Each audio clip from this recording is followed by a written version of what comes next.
A famous artist once said, "Painting is a source of endless pleasure, but also of great anguish." Honestly, I couldn't agree more. Painting is magical. There are days when the colors flow easily, time disappears, and the strange feeling that everything is just happening through you. But then there are those other moments when you stare at your canvas, question every stroke, wonder if you've completely forgotten how to paint. Yeah, been there, still there. Hi, I'm Sophia Jacob, an artist and an art productivity coach. I help artists reconnect with their creative spirit and paint with purpose, peace, and a whole lot of self trust. In this video, I'm giving you a peek into my studio where I've been working on a series of peony paintings for an upcoming exhibition. But through it all, I discovered a product that I've never used before. And I thought, hey, this might be something my fellow artists would want to hear about. So stick around for a fun and honest review. Let's dive in.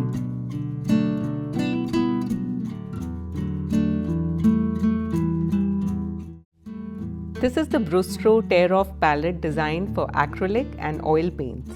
So basically it's a tear off paper pad which contains 40 sheets. It's A4 in size and weighs about 80 GSM. It says here that the surface is smooth coated, acid free, bleed proof and ideal for wet media. This probably means it's good to use for gouache as well, but perhaps when it comes to watercolors, I think a regular plastic palette or a ceramic or porcelain plate would be a better choice. I think the design is quite thoughtful. It's shaped as a palette should typically be, with grooves to insert your thumb and hold it down as one paints. Personally, I'm indifferent towards this since my palette is usually resting on the side table or the floor when I'm painting, and for me this probably is some valuable real estate loss since this space could have been used for mixing, but I appreciate the fact that it's designed for the convenience of a larger art community, and there may be a lot of other artists out there who prefer to hold up their palettes in a traditional manner. The palette is priced at Rs 399, bringing the per sheet cost to Rs 10. Is the product worth the price? This is something that I intend to find out in this review video. I'm currently making a series of peony flower paintings for an exhibition, so I'm going to begin by laying out the acrylic paints that I would be using onto the palette. In case you're curious, I mostly use Camlin and Liquitex acrylic paints since I find them rich in pigment and also affordable. I do make a lot of changes in my painting as I go along, so I need paints that are not uber expensive so that I don't end up feeling guilty about wasting them. Coming back to the palette, as you can see, there is ample space to squeeze out several colors, still giving a lot of mixing space. The surface of the paper is really smooth, which allows the paints to blend in really well.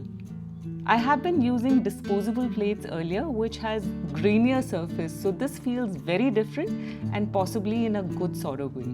The palette is able to take on heavily loaded brush without any seepage or buckling. I was curious to know if I could continue to use the palette even the next day when all the paint had dried up.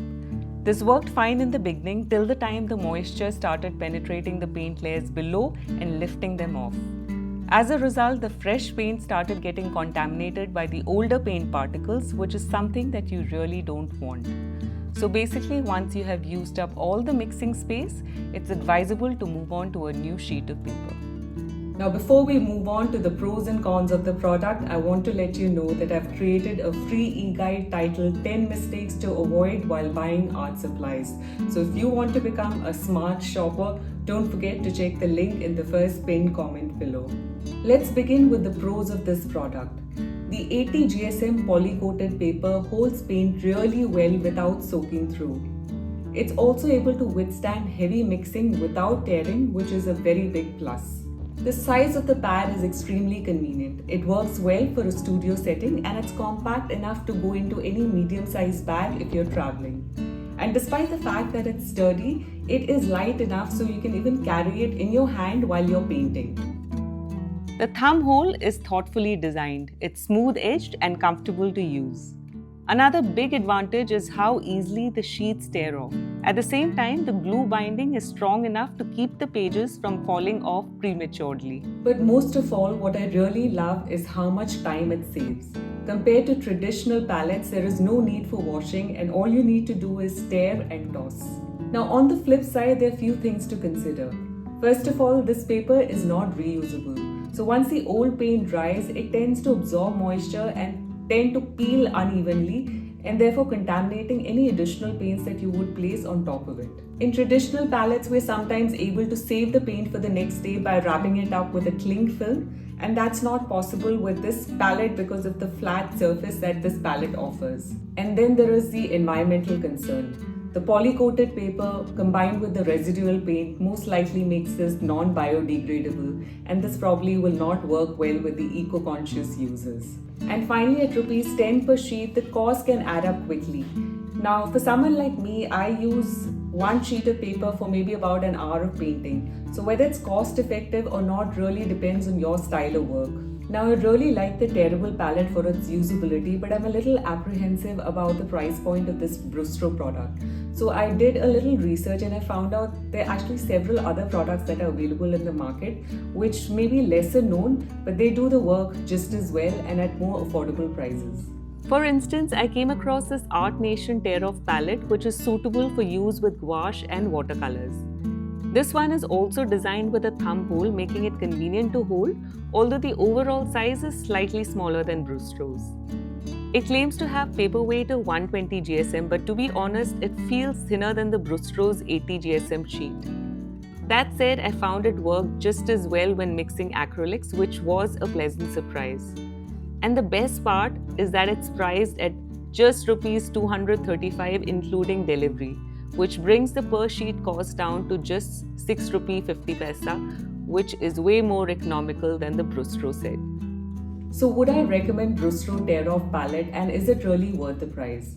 Now, I really love it for its concept, ease of use and quality, but considering the fact that there's several other products available in the market at much more affordable costs, and somewhere Brustro doesn't really justify its higher cost by giving any more additional add-on features, I think it really boils down to your own personal preference and your budget. If you enjoyed this video, do click the like button and do subscribe to my channel to watch an art supply review every Wednesday.